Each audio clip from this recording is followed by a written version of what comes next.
Chandigarh police के DGP Surendra Yadav ने फिर 3 नए कानून के बारे में विस्तार से बताया। पत्रकार वार्ता के दौरान उन्होंने मीडिया के सवालों के जवाब भी दिए। उन्होंने बताया कि इस व्यवस्था के बारे में आपने देखा होगा जो प्रस्तुति की गई है। प्रस्तुति का प्रयास यह है कि जितनी ज़्यादा लोगों को इनके बारे में बताया गया उतना ही फायदा होगा। उन्होंने कहा कि इस व्यवस्था के तहत आने वाले दिनों में लोगों को न्याय मिलना आसान रहेगा। उन्होंने कहा कि जीरो एफआईआर का भी प्रावधान है। यह भी है कि कोई किसी भी प्रदेश का हो, भाषा कोई भी हो, ट्रांसलेशन की जो लैंग्वेज उसका प्रावधान भी रखा गया है। भाषा से रिलेटेड कोई समस्या नहीं आएगी। जो भगोड़े हैं बार-बार जाते थे, उनकी भी अनुपस्थिति की ट्रायल का प्रावधान है। जो अपराधी बाहर गए हुए हैं, उनकी तो सिद्ध करने में मदद मिलेगी। कानून न केवल भारतीयता को परिलक्षित करते हैं बल्कि साथ के साथ हर एक प्रावधान को देखेंगे कि जिस तरह से आज़ादी के बाद से लेकर अब तक जो भी डायनेमिक ट्रांजिशन हुए हमारे समाज, हमारे राष्ट्र ने, हमारी व्यवस्था ने, पुलिस प्रशासन ने, जेल व्यवस्था ने किस तरह से जो समस्याएं, चुनौतियां फेस करी, उन सभी चीज़ों को संहिताओं में प्रावधान किया गया है।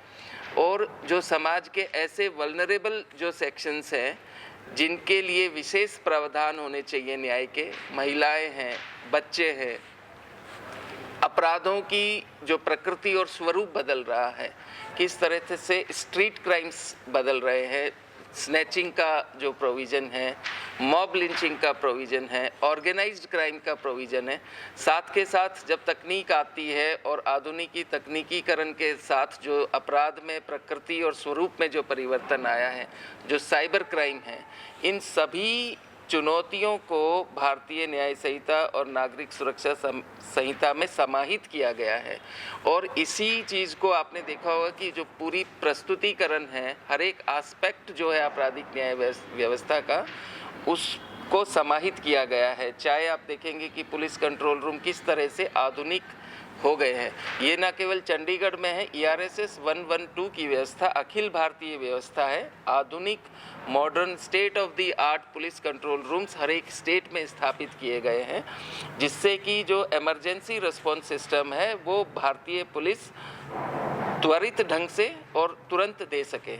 उसके बाद आप देखेंगे कि जब हम न्याय की बात करते हैं, जो हमारी पूरी जो व्यवस्था है, जो न्याय की जब हम बात करते हैं कि दंड से न्याय की ओर कैसे जाया जाए, सत्यता की तरफ कैसे जाया जाए, सत्य स्थापित कैसे जल्दी से हो, तो उसके लिए प्रयास किया गया है कि जो अन्वेषण की जो प्रणाली है, इन्वेस्टिगेशन प्रोसेस है, वो आपका मॉडर्न होना चाहिए और एविडेंस बेस्ड होना चाहिए। जब हम साक्ष्य की बात करते हैं तो साक्ष्य अगर वैज्ञानिक पद्धति पर आधारित होगा, देखिए तो वो अकाट्य हो जाता है, उसकी कोई काट नहीं है। आपने देखा होगा कि ई साक्ष्य जो पोर्टल है, जिसमें किसी भी अन्वेषण अधिकारी को ये सुविधा दी गई है कि जब वो सीन ऑफ क्राइम पर जाता है तो उसकी रिकॉर्डिंग करेगा, हर एक एविडेंस का एक साइंटिफिक ढंग से कलेक्शन होगा।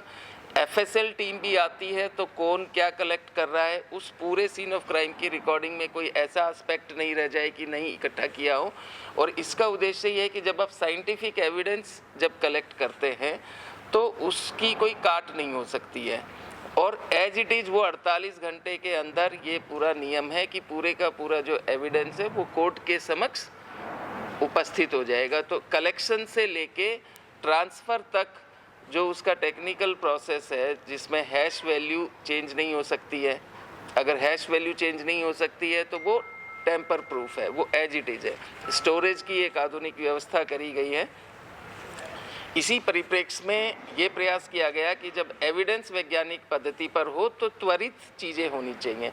जब उस त्वरित व्यवस्था के लिए ये प्रयास किया गया है कि फॉरेंसिक्स को, प्रोसिक्यूशन को, जेल व्यवस्था को, हॉस्पिटल को, इनका ऑनलाइन एकीकरण करके जो भी रिपोर्टिंग सिस्टम है, जो डॉक्यूमेंट्स का आदान प्रदान है, मान लीजिए हॉस्पिटल में एक इंजरी रिपोर्ट है, मेडिको लीगल रिपोर्ट है, पोस्टमार्टम रिपोर्ट है, उसकी रिक्वेस्ट तुरंत जा सकती है, ऑनलाइन ही डॉक्टर भेज सकते हैं। फॉरेंसिक की रिपोर्ट है, साक्ष्यों की रिपोर्ट है, वो रिपोर्ट जा सकती है।